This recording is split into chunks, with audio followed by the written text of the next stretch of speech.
Before she died, Jean's mom made him promise that he would give his best to become a public servant. She did it because she herself had worked all her life as an ordinary maid with no steady income.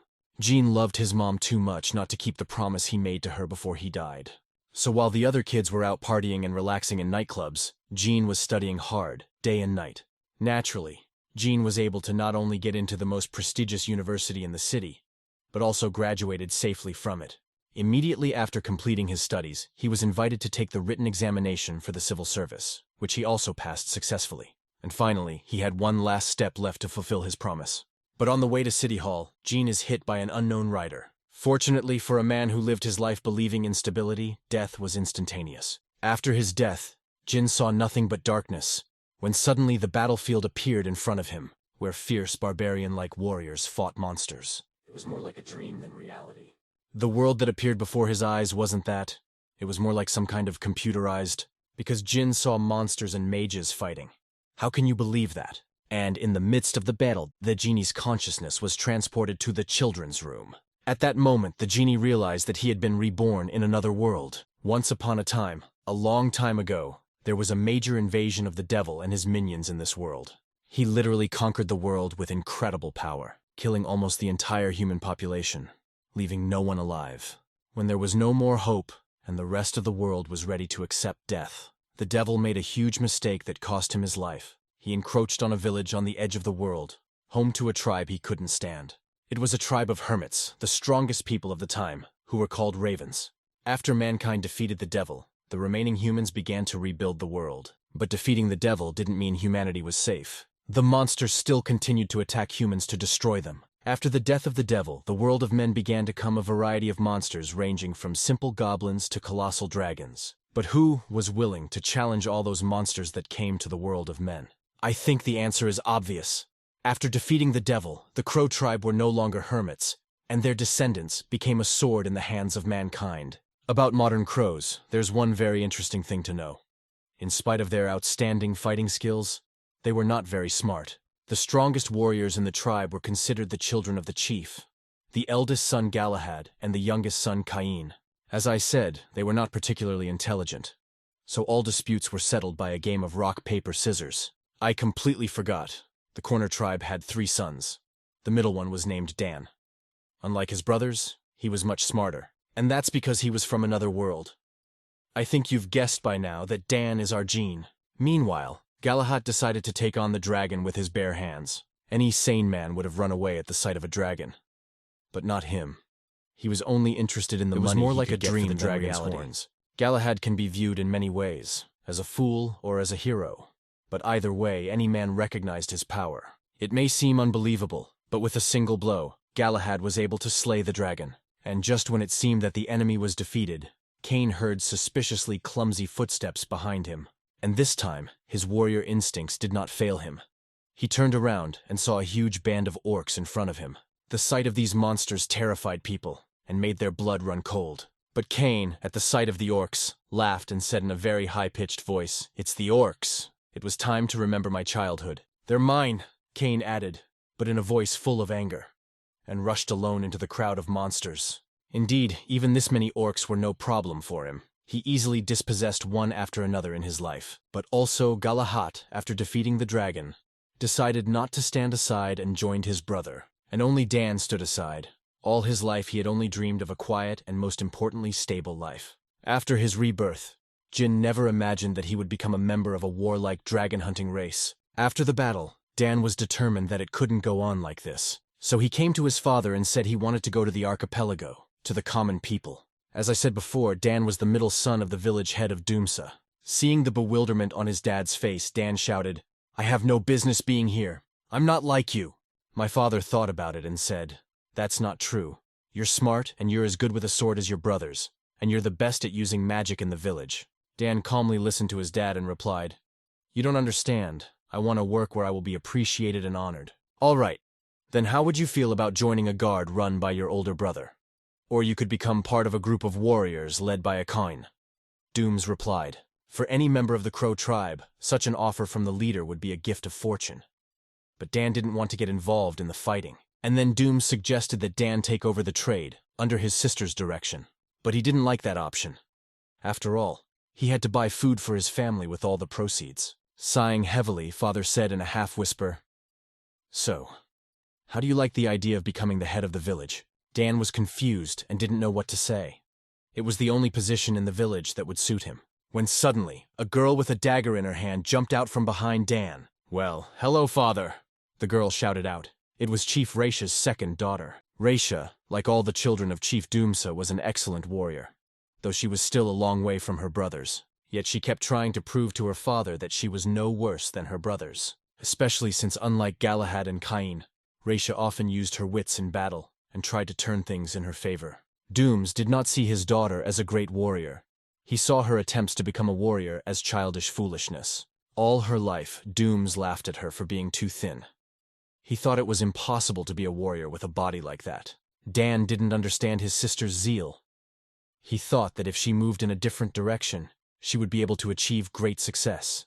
The longer our hero stood there, the more the situation became absurd, and then he had no choice but to proceed with Plan B. Right now, we don't know all the details of this plan, but to carry it out, Dan came to an ancient cave, known as a nest of monsters. Dan would never have come here in his life without an emergency. Meanwhile, the day was coming to an end, and for some unknown reason, Dooms called a council of village elders. This sudden convening of the meeting alarmed the elders, for it meant that something had happened that required urgent intervention. But fortunately for them, nothing untoward happened. Dooms called such an unexpected council only because he wanted to announce to all the elders that he had chosen a successor. When many people heard about it, they thought that Dooms was terminally ill. After all, such haste could only be justified by this, but Dooms was quick to reassure everyone, and assured him that his life was in no danger. The elders began to whisper among themselves.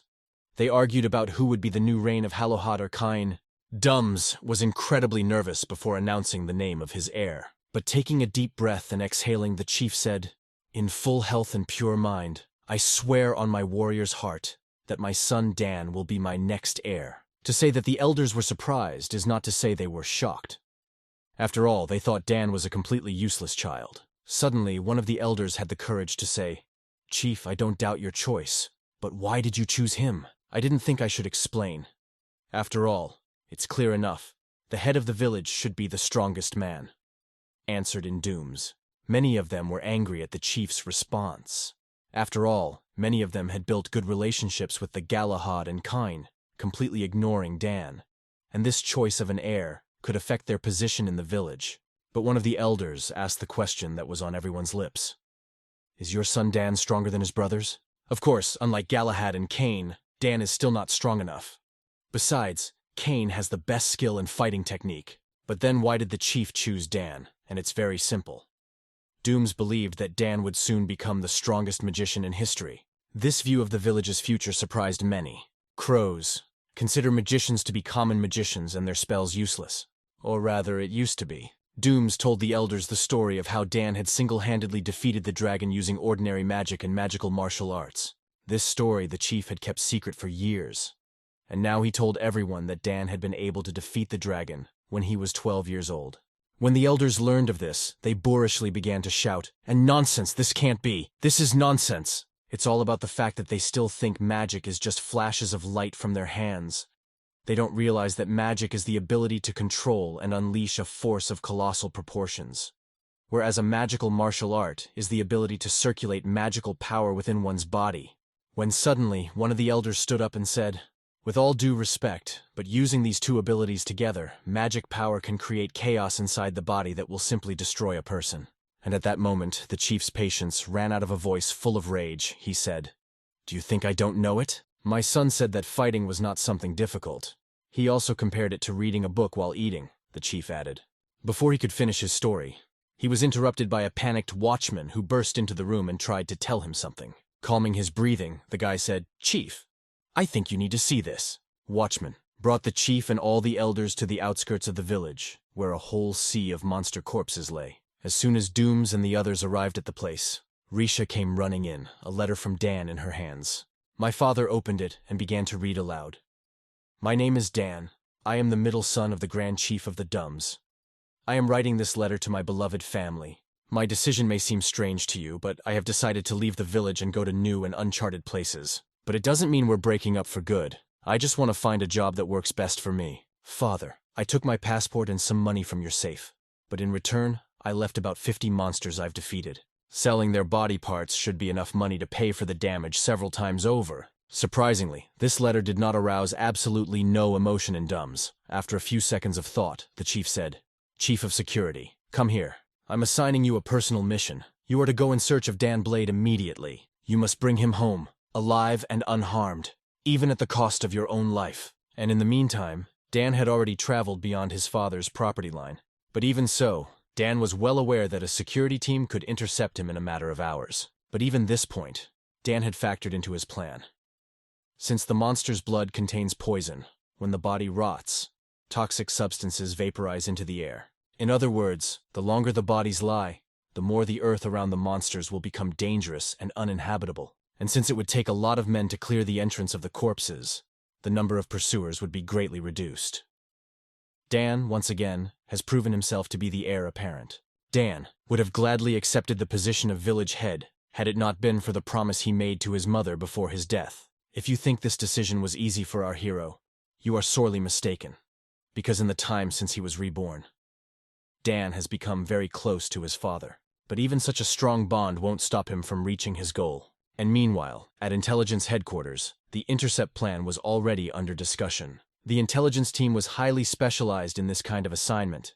That's why they understood perfectly well that Dan would move in places with large crowds of people, so that they couldn't attack his trail. Well, the best part is, the Scout Corps was run by Dan's older sister, named Hastia with the call sign Hound. Since finding Dan was a priority task that needed to be done urgently, Hestia gathered a squad of her best warriors. The first group of scouts was to go along the main road, and the second group should be exploring trails and secret paths. But the most important task was for the third group. They had to block all entrances and exits from the forest. In addition to her own outstanding abilities, Hestia also possessed secret powers, for which she was given the position of head of intelligence. There's no way a normal person could hide from it. So Dan can only rely on his own extraordinary intelligence. And meanwhile, D has already arrived at Camp 2. That means he has already traveled more than 200 kilometers. This camp is for the recreation of merchants who are engaged in selling in the various towns and villages. To be honest, Dan himself was surprised that he could reach this village so quickly. He had traveled in 4 hours the distance that normally takes 2 days. If he continues his journey at the same pace, he will reach his destination in 3 days. However, Kane is the fastest man in the village, so he may catch up with him soon enough. Staying in the merchant village overnight was too risky because of Kane's insane speed. So Dan decided to take a road that wasn't listed on any map. Luckily, it was not far away. After only a few hours, the reconnaissance team has already gotten its first results. The first squad found Jin's tracks near the second camp. That would be considered a success, except for one thing. There's no sign of any further trace. Because Hestia was Dan's sister. She was well aware that he would act unconventionally and rely on his keen mind. Looking at the map for a few minutes, the girl said in a snide voice, "What a sly little brother. There are only rocks and forests near the second camp. To get out of the forest, Olympus will have to walk a little way to the side of the village. In addition, visibility in the forest is very poor after sunset." As suddenly, Hestia's tone changed abruptly to one of alarm, and in a trembling voice the girl asked, "Did you find out what was missing from his belongings?" "That's right. Everything valuable remained in its place. Only the blanket was missing," answered the soldier. "The crows have dubbed the forest of Olympus the land of the magician's doom. Due to their village being located in the middle of this forest, the crows had to erect a magic circle that allows them to use magic without any problems. Well, the Olympus forest is a place where it's much harder to use magic, because that's where wizards' mana fluctuates a lot.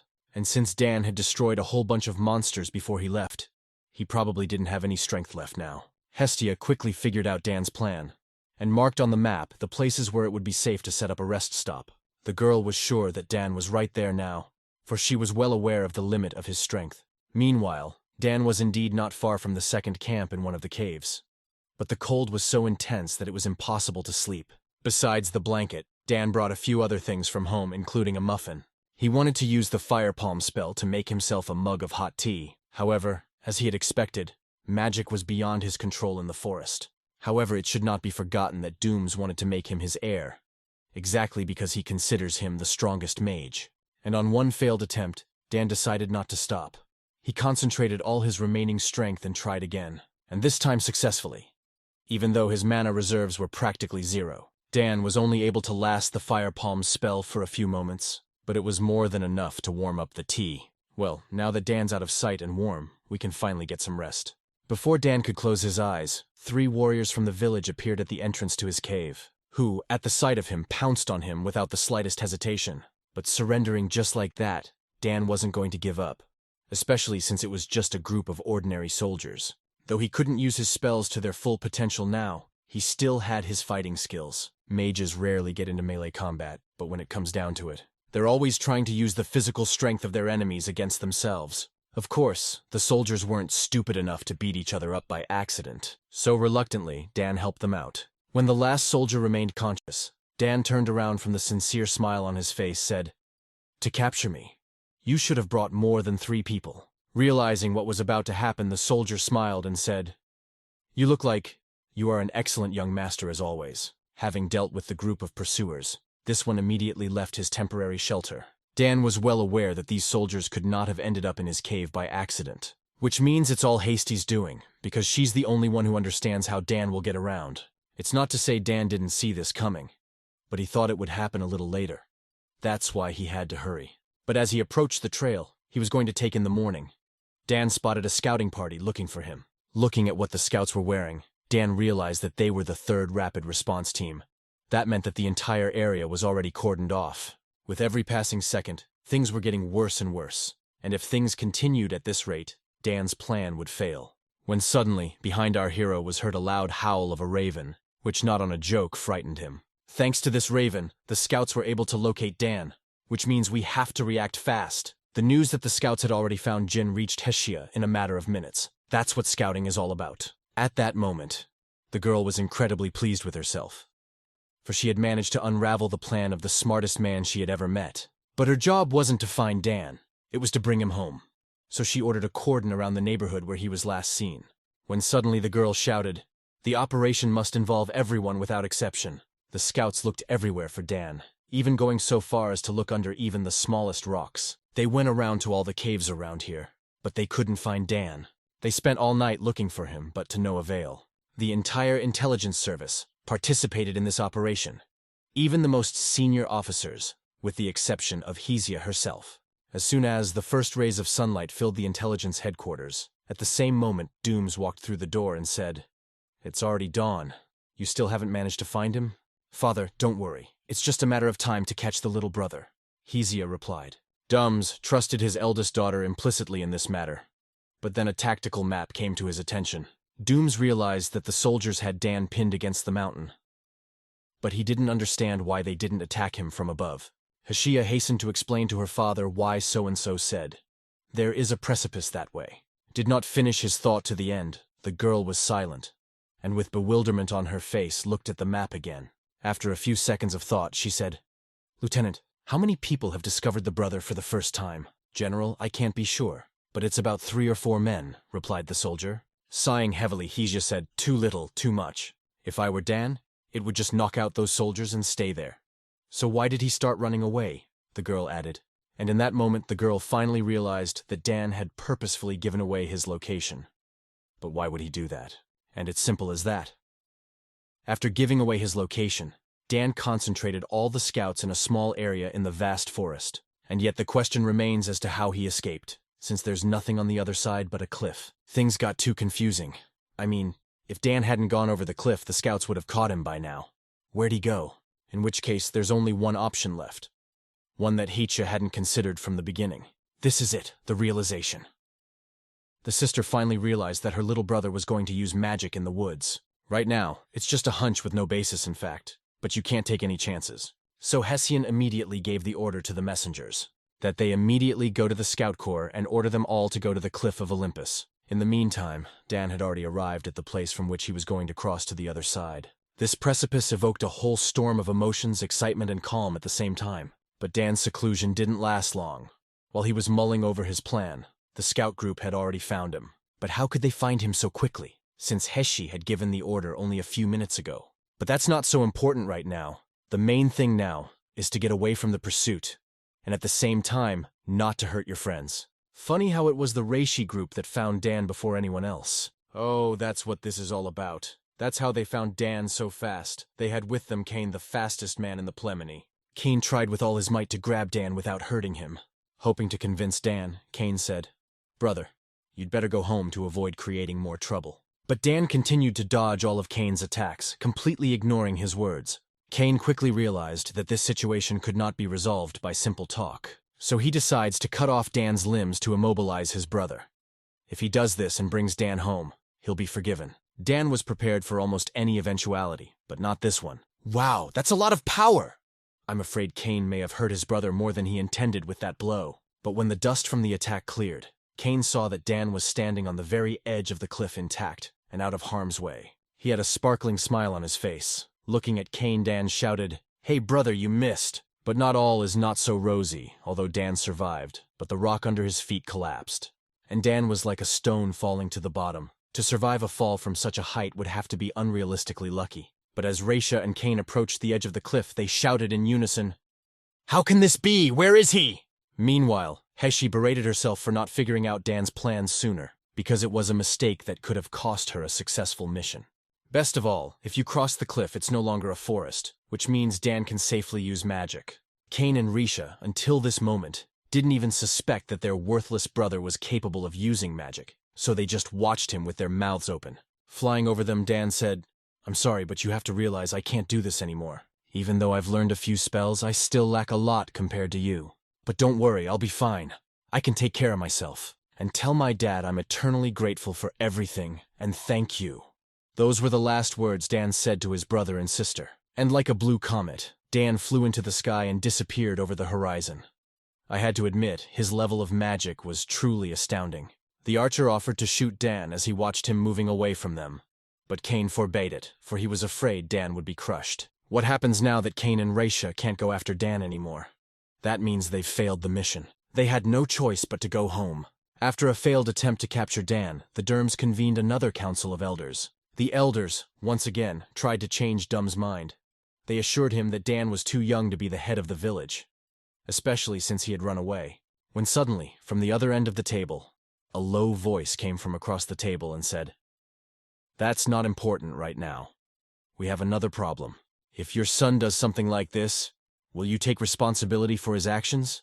The sullen man added. The other elders were very quick to support this thought, because they don't know Dan's true power. They are worried that he could wipe out an entire country. So no matter what, the most important thing now is to get Dan home before he does anything. After listening to all the elders' dissatisfaction, Dum said, "As you all know, catching my son with magic will be very difficult." Before the chief could finish, one of the elders shouted, "Nothing complicated? Just go after him yourself and bring him back." "You fool! If I leave the village, I'll be followed." That is exactly what will create misunderstandings and problems on the part of other states, answered Dooms, even though the chief couldn't go after his son himself. But he had a plan. Dooms has chosen one warrior who is as strong as he is, and he can bring Dan home. Meanwhile, our hero has already arrived at the first village on his way. Not an hour later, he was in serious trouble with the local police. A local thief stole groceries and was running from the police, when all of a sudden Dan was in his way. But the thief was too late to notice our hero, and Dan was engrossed in the new city and didn't notice him. Therefore, the thief crashed into him, losing half of his loot. As he fell to the ground, the thief shouted with rage, "You idiot! Didn't you see me coming?" But Dan in turn said very politely, "I apologize. The thing is, I don't have eyes in the back of my head." Suddenly, a couple of men appeared at the end of the street chasing the thief. When the thief saw them, he immediately got up and started to run away. That was Dan's introduction to the new world. But then our hero realizes something's changed. Looking over his shoulder, Dan saw that the petty thief had stolen his bag with all his belongings. By the time Dan realized what had happened, the thief was already too far away to catch up. Or rather, unrealistic for a normal person. It took Dan only seconds to find and catch up with the thief. When he saw Dan, the thief froze like a statue in surprise. As he came closer, our hero said, "Why did you steal my bag?" Unwilling to share his prey, the man pulled out a dagger and began threatening Dan. But to our guy, it was like a game. Before the thief could blink, Dan was behind him. Panicking, the thief started waving his dagger in all directions like a madman. But Dan wasn't there anymore. I wanted to do it nicely, but apparently I can't solve the problem by talking. Even though the thief was scared out of his wits, he still continued to swing his knives. I have to admit, Dan was really trying to work things out with words, but the thief had made his own choice. With a flick of his finger on his forehead, Dan sent the man flying. Whoa! That's quite a blow. There's a huge hole in the wall where he fell. Dan was a little surprised at this, for he had tried to hit as gently as possible. After picking up his bag, Dan walked up to the man and said, "Please forgive me. That must have hurt. But I asked you to just return my bag," Dan added. But a squad of local soldiers came around the corner. As they came closer, their commanders ordered Dan to raise his hands in the air. Seeing the captain's sullen face, Dan said, "Wait, there seems to be a misunderstanding." Well, unlike our hero, Boar didn't make excuses. He just ran away. Dan wanted to stop the thief, but the police captain wasn't comfortable with that idea. And as a result, Dan was arrested, suspected of stealing and beating a man. Not wanting to get into more trouble, Dan simply watched the guards inspect his belongings. After the inspection, the captain approached Dan's cell and said, "Let's be honest, I see you in this village for the first time. Where are you from?" But Dan was in no hurry to reveal his origins.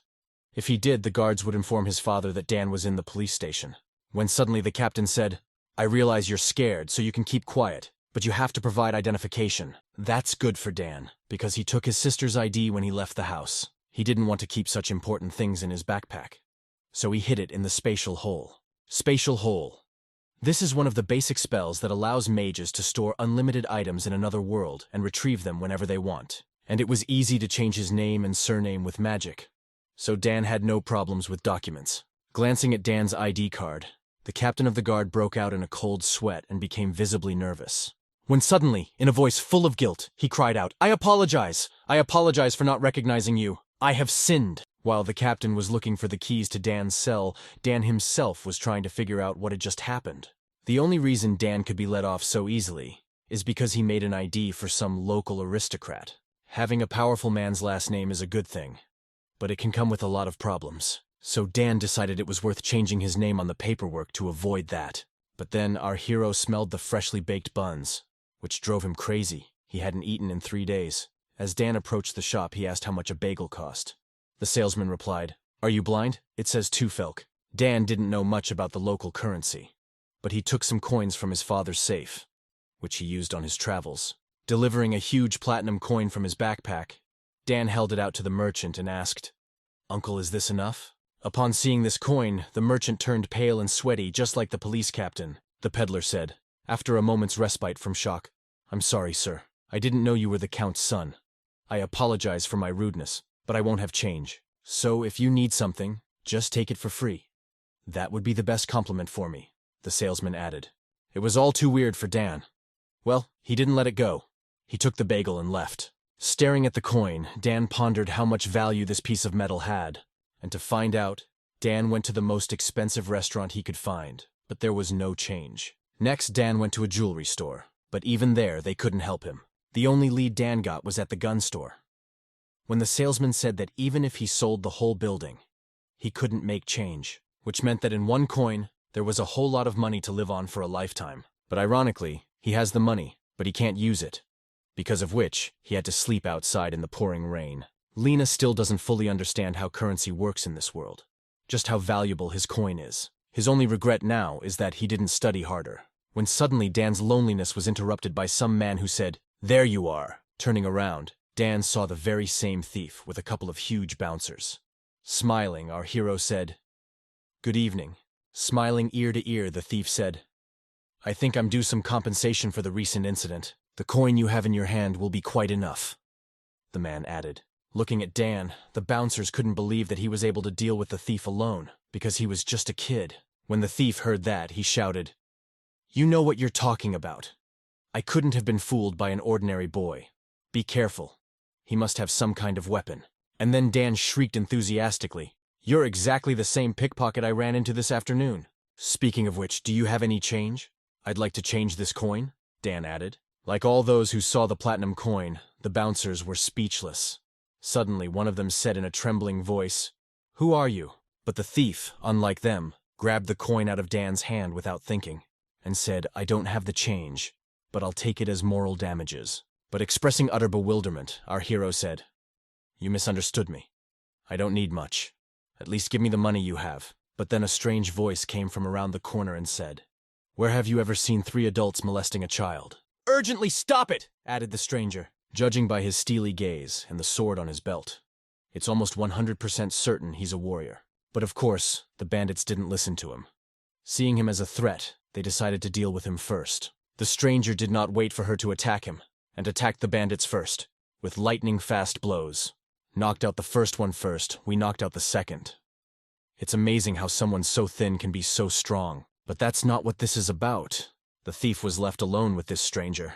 And then the man said, "Give me what you got and get out of here while I ask nicely." Scrunching up his face, the thief thought and said, "You know, I'd like that too.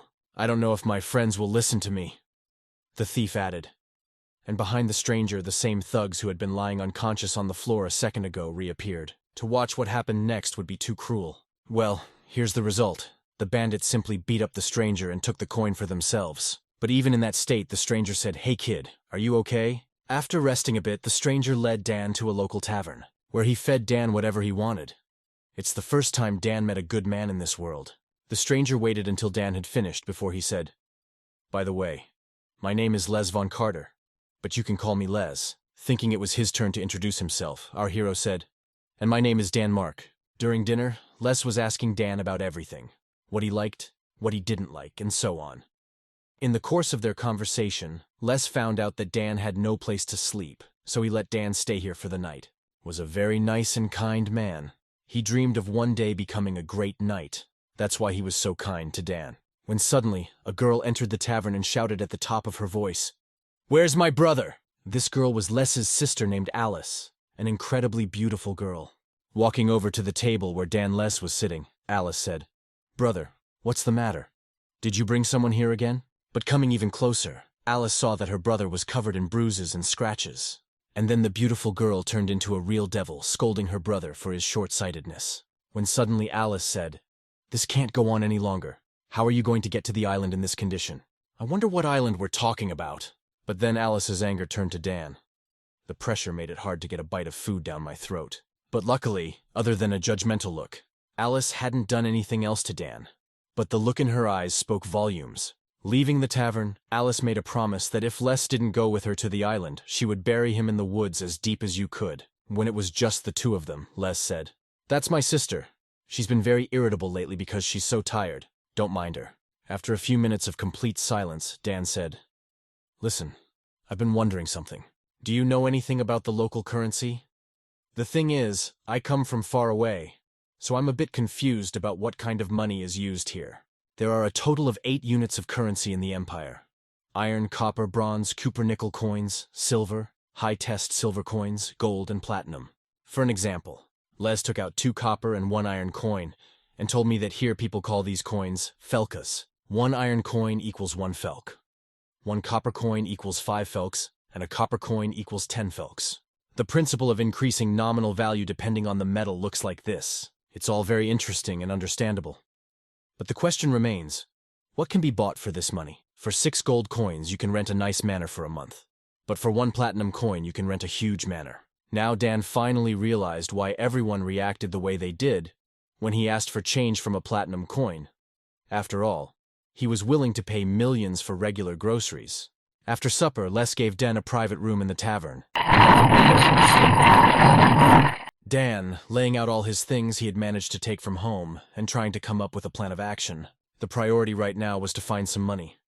Dan had even begun to think about what he could sell of his belongings. Our hero certainly had money. He had a fortune in the form of a bag of platinum coins, but the problem is that he could not use them. Dan was simply left with no other option but to sell something of his weapons to last at least a week. There's no way Dan's bag could hold that many weapons. He was carrying it all thanks to a spatial spell that worked much better outside the village. In this world, there was not a single obstacle to the use of magic. As suddenly there was a loud knock on Dan's door. But who could have come at this hour? Dan's a prudent guy, so he decided to pretend to be asleep so he wouldn't open the door. In the morning, Dan woke up at first light, picked up his things, and continued on his way. But before he left a letter by Les's nightstand that said, "Thank you so much for the room and food, you're Dan." In addition to money problems, Dan had another equally serious problem, namely with the documents.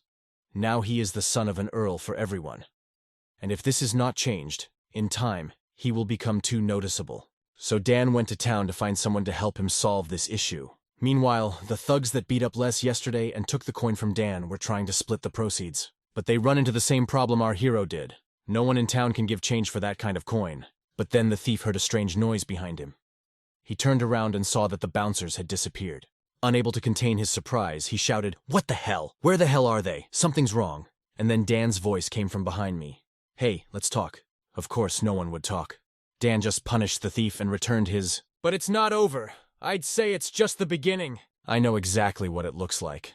A bandit beaten and tied to a tree deep in the woods. Except it's not our guy. It's some big guy who looks like a gangster. Seeing the huge stranger in front of him, the thief started screaming at the top of his voice, asking for help.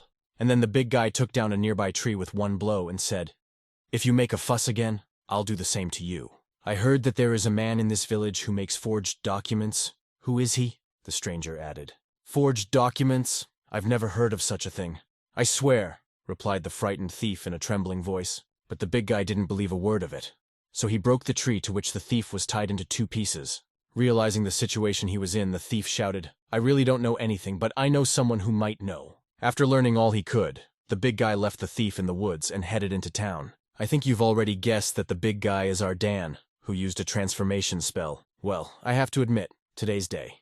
It started much better than the previous one. Dan got the information he needed and returned the money. The thief said Dan could find the right man at a tavern called Rotten Fangs. By the name alone, it's clear what kind of people visit this place. So when Dan walked into the tavern looking like a rich aristocrat, everyone was staring at him. Anyway, Dan's here, which means we need to finish what we started. When suddenly, a very hot girl came out from behind the bar and said, "I see you here for the first time. Are you looking for something specific?" It's not easy to find the right person. There's a special code to contact them, which, luckily, Dan was told by the thief.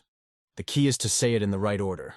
Seeing the confusion in Dan's eyes, the girl repeated her question once more. And then Dan said, "Yes, I need a cold dark beer and fresh seafood for an appetizer. Pretty much a regular order for a tavern. But for some reason, no one takes seafood with dark beer, so they chose that phrase as a cipher." Realizing the purpose of the man coming to the tavern, the girl turned around and said in a half-whisper, "I see. Follow me." She went behind the bar, opened the door to the cellar, and went downstairs with Dan. It seemed to work, but Dan was suspicious that they'd been downstairs for over a minute. The cellar at the tavern wasn't that deep, but all doubts were dispelled when the girl led Dan to a door that had a magical barrier on it. With one sweep of her lean arms, the girl removed the barrier. As she walked on, the girl said, "What are you standing there for? Come this way, please." At the end of this room, there was a small door, more like a closet door. But when the door opened fully, Dan saw before him a beautiful girl dressed in a magical robe. There was absolutely no doubt this was the man the thief was talking about. Dan was surprised to see all this because he thought there were no mages in this world, and even if there were, they were very weak. But this place, guarded with the 6 strongest spells. There's a magical barrier that Dan saw earlier, 2 defense spells, and 2 attackers in case of unexpected visitors. And finally, 2 illusion spells to hide what's on that wall. Now Dan has only one question on his mind. Who is this girl? But still don't forget what Dan came here for. So without further ado, he asked if this girl could make him an ID. With a little giggle, the girl whispered, "ID? It's not that hard. However, the ingredients to make it must be obtained by you personally. I need the bone of a beast or an orc," the girl added. Luckily, Dan was from a land full of this stuff, so he used a space spell. Dan pulled out a huge femur bone of the beast and laid it right out on the table. Taking this bone in her hands, the girl said with surprise, "Wow, you are not an easy man. You even brought the bone of a beast with you. What class would you like to belong to? A commoner or maybe a knighthood?" the girl added. But Dan wanted to get the Earl's papers, but when the girl heard about it, she became very angry. The thing is, they put a magical seal on the credentials of high society people to prevent tampering. And not every wizard can do that. And then our hero says, "It doesn't matter. I can handle the magic myself. It's no big deal to me." Not wanting to deal with it, the girl simply agreed to fulfill the order. But there was one nuance. She wanted 15 million Felks prepaid. If you think about it that way, it's an incredibly huge price to pay, considering there are absolutely no guarantees. But for Dan, it's a mere trifle. He took 1 platinum coin out of his backpack, threw it on the table, and said, "I guess that will be enough." Like all the people before her, the girl had a look of genuine surprise on her face.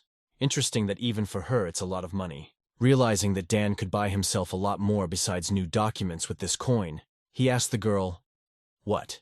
Can you get more besides documents? Money is not a problem, but more on that later." Now Dan has an ID with a magic seal, which means that he can move around the city without any problems. With the remaining money, Dan bought a map of the island and secret data on Imperial troops and nobles. Also a big pile of books about magic that he might find something new to read. And just as importantly, he was finally able to exchange the platinum coin for a smaller one and money. Everything Dan bought, he bought from that girl in the basement of the tavern, for 4 platinum coins, which at the local exchange rate is a colossal fortune. As soon as the girl saw Dan, she knew he was an unusual guy. And after a little talk with him, she was only convinced of her words. Therefore, immediately after the session with our hero, the girl went to the so-called Big Mommy to tell everything. As Dan's life picks up steam, you and I will return to Crow Village. After the failed mission to capture Dan, Dums had the intelligence team search all Imperial villages.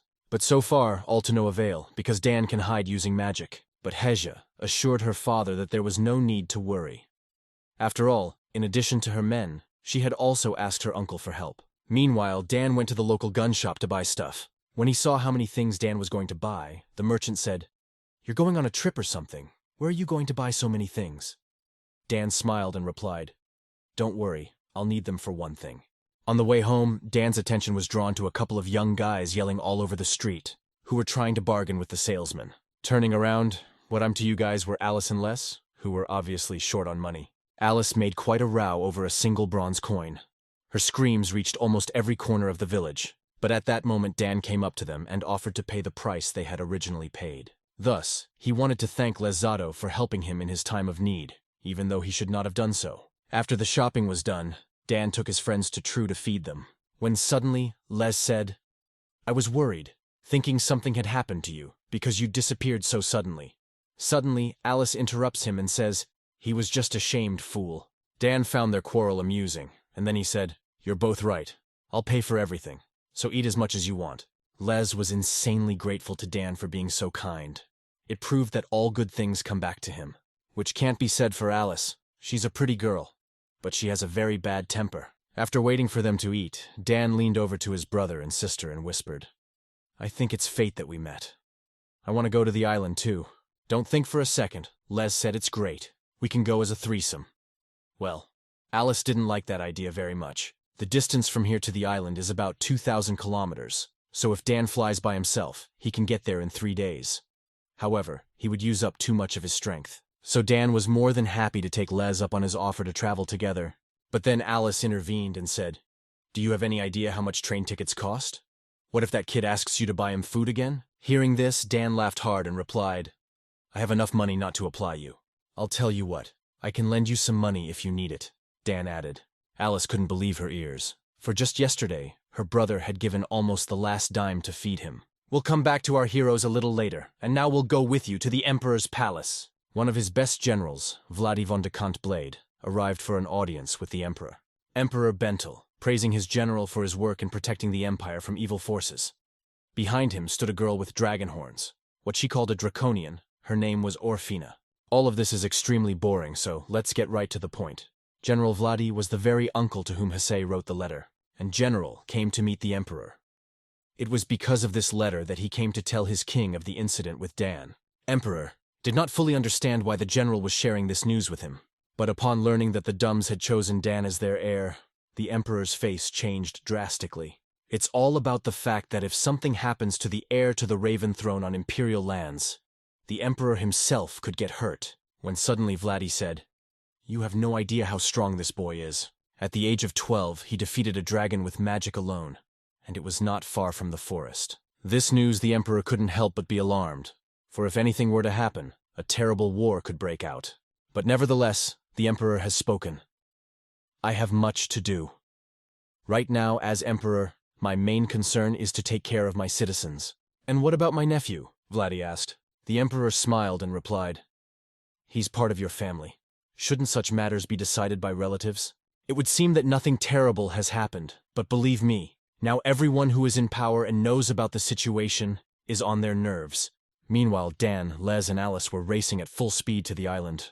After learning that Dan was paying for everything, Alice bought first-class tickets, arguing that it would be impossible for them to travel for 4 whole days, and it would be impossible to spend all that time in economy class. Besides, they could have safely let you have those places before if Les hadn't been so nice to everyone.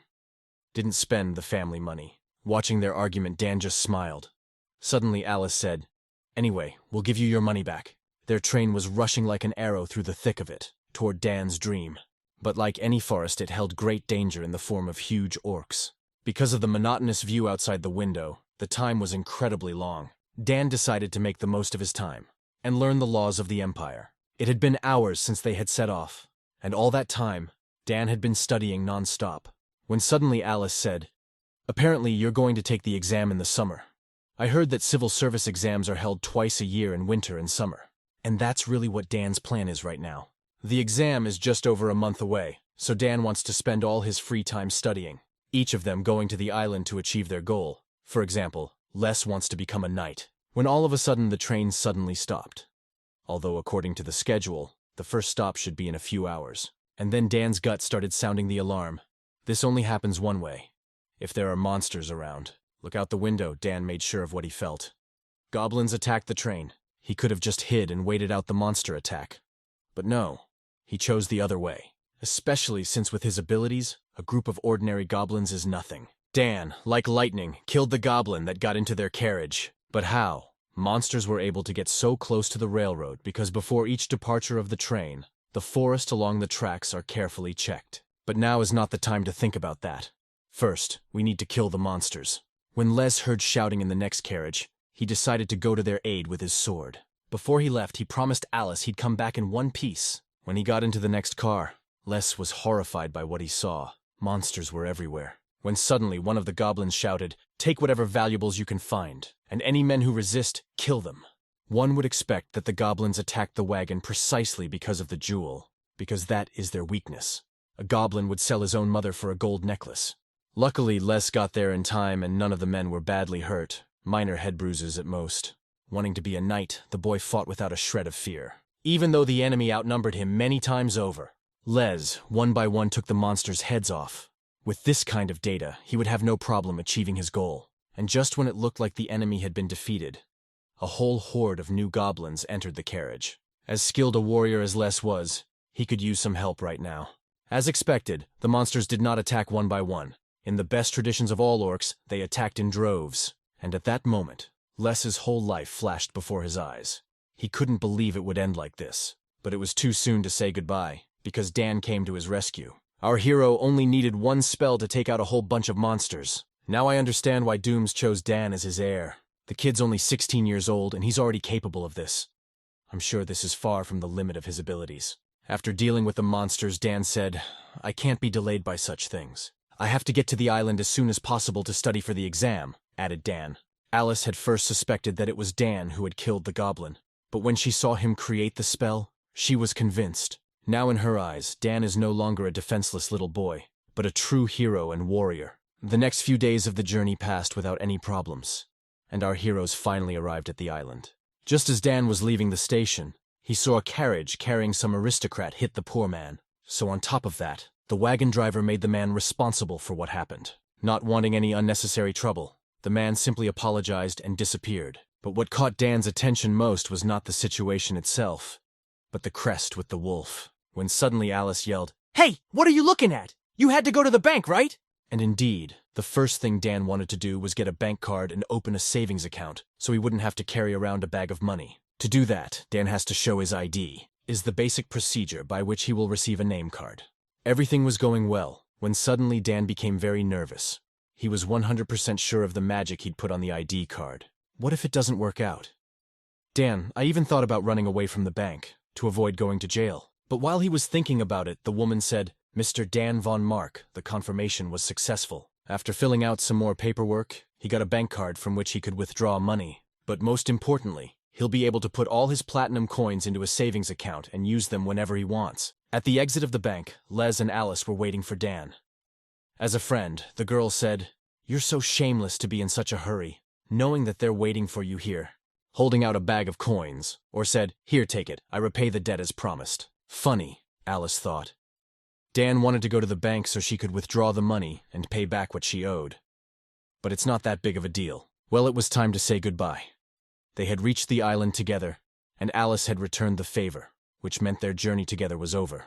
Without saying anything, Alice just turned around and walked off in an unknown direction. But Les said before he left, "I don't know what it is, but she liked something about you." "Well, I guess it's time to say goodbye, but I'm sure if fate gives us a chance, we'll meet again," added Les. "You don't know what, but something inside me tells me they'll meet again. But now it's time to put into action the plan that brought Dan here.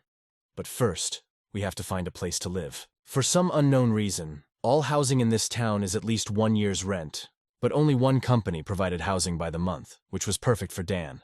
During the conversation, Dan learned that the woman's son was also considering joining the civil service. But most importantly, Dan found out that the son of the owner of this building is a very powerful man who can help with this. As suddenly, a woman appeared at the top of the stairs and introduced herself as Ursula von de Filiola Altemius.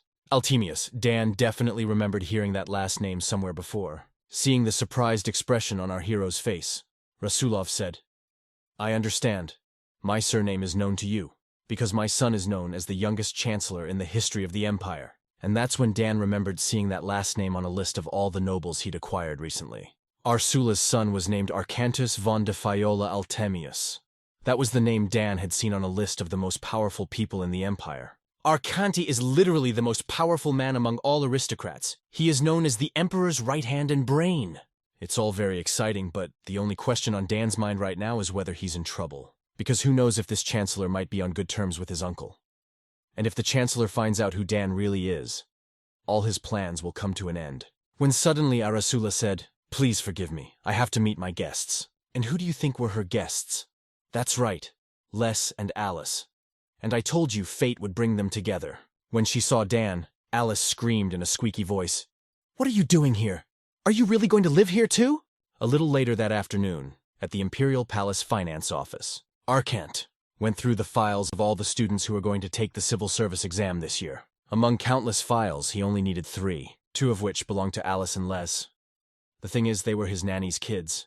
Arcant was pleasantly surprised. Documents this year, for he had last seen them more than 5 years ago. But the third student that the Arcanthus was naturally interested in was our Dan. The whole point is that it's not often that one comes across the papers of aristocrats he wasn't familiar with before. But since it is almost impossible to forge such documents, the doubts of the Arcant gradually faded away. When suddenly his assistant said, "Sir, I think it is another aristocrat, for he is intimately acquainted with Mr. Les and Mrs. Alice. It would seem that he should not have had any doubts. But still, the strange feeling that something was wrong did not leave him. But back to Dan, in the end he decided to stay on the estate. Resting after the road, Dan wondered why he was renting an apartment when he could have bought a huge house from the start. After some thought, he decided he had done the right thing. It was better not to draw attention to himself now, since he was a new man in this town. But even if he gets caught up in something, Les can back him up. But there was one very interesting thing that confused Dan. Not far from the estate where he rents an apartment, there are groups of men walking around, and they're unusual passers-by, judging by the way they look and the way their bodies move. They're guards. Dan thought it was very strange. It was unlikely that the Chancellor would have presented so many guards to his mother. Wanting to find out what's going on, Dan came up with a plan and waited until tonight. He waited for one of the so-called bystanders to separate from the rest of the group, after which he sprinkled it with mandrake root shavings. On its own, this new root is nothing more than a vegetable, but add just a dash of mana to it, as he turns a powerful magical object that can untie the tongue of even the strongest spy. Dan said, "I'm only going to ask once, so try to answer properly. Is there a reason for posting guards everywhere?" Added yes. After a few seconds of incomprehensible speech, the guard said very clearly, "Surveillance. Surveillance of a student on the 2nd floor." Dan was surprised to hear that the Chancellor had found out about him. But if he did, why didn't he just arrest him? And to find out, Dan asked the guard for what reason the Chancellor had arranged for him to be followed. But nothing sensible, the man didn't say. He only said that they had orders to follow Dan for a month. The existence of a deadline means the Chancellor still has doubts. But here, the root effect to Andrea gradually began to weaken, which means it's time for Dan to go into hiding. But he has to admit he's learned something valuable. Now our hero is on probation, and if he fails, he'll end up in jail. But that doesn't mean Dan should give up on his goals. Taking the magic mask out of his backpack, Dan said, "If I delay, Nothing will work. I have to take action. The next morning, all the inhabitants of the mansion awoke to the staggering scream of the Lees, wanting to know what happened. Dan came out to Les and in a sleepy voice said, "Why are you yelling like that? What's the matter?" "It's all about the fact that last night someone named Lufin stole a whole bunch of jewelry from the Marquise Bolton's mansion." When Dan saw the news, he said, "Really? So yesterday we saw the carriage of the Marquis of Bolton. But that's not all. Lufin has announced his next crime. Tomorrow night, this mysterious thief is going to visit Count Drubal's mansion." Alice intervened and said, "Brother, stop making a fuss in the morning. Sit down and have some breakfast." This morning, Dan noticed that Alice wasn't acting like her usual self. She was calm and even a little sweet. During breakfast, Les was talking tirelessly about the events that had happened last night, when suddenly the guy said, "I think the Knights in the financial department will be very busy right now." Why the Knights would be busy was understandable, but why the financiers would be busy, Dan didn't understand. Since Lufin has stolen a mountain of jewelry, he will try to sell it on the black market. And to avoid a big financial loss, the Ministry of Finance decided to track the transactions on the black market. Upon learning of this, Dan thought Count Arkant would drop the idea of following him. After breakfast, Dan arrived at the outer building of the financial office. He came here to apply for the exam, but for some reason, all the employees were insanely anxious. Apparently, the backlash has caused them more trouble than they originally thought. So the employee just pulled out a crumpled piece of paper and said, "First, fill out this document and then we'll talk."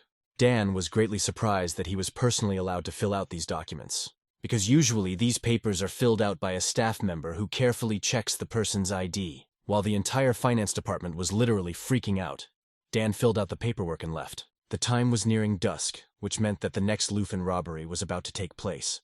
A whole squad of the finest knights had been assembled to catch him.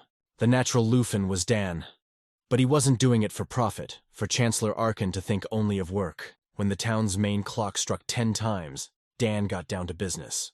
But before he left, Dan left some phantoms in the room, just in case. And he was right, because even though there was chaos, the Chancellor kept the guards on the Dan. Of all the knights, they selected the 10 best and put them inside the manor. They must guard the largest celestial crystal in the entire empire. It's strange that such a unique object belongs to one man. But Count Drubal is no ordinary man. He is the richest count in the entire empire. I really want to know what you think about this manhwa. If you liked it, let me know in the comments.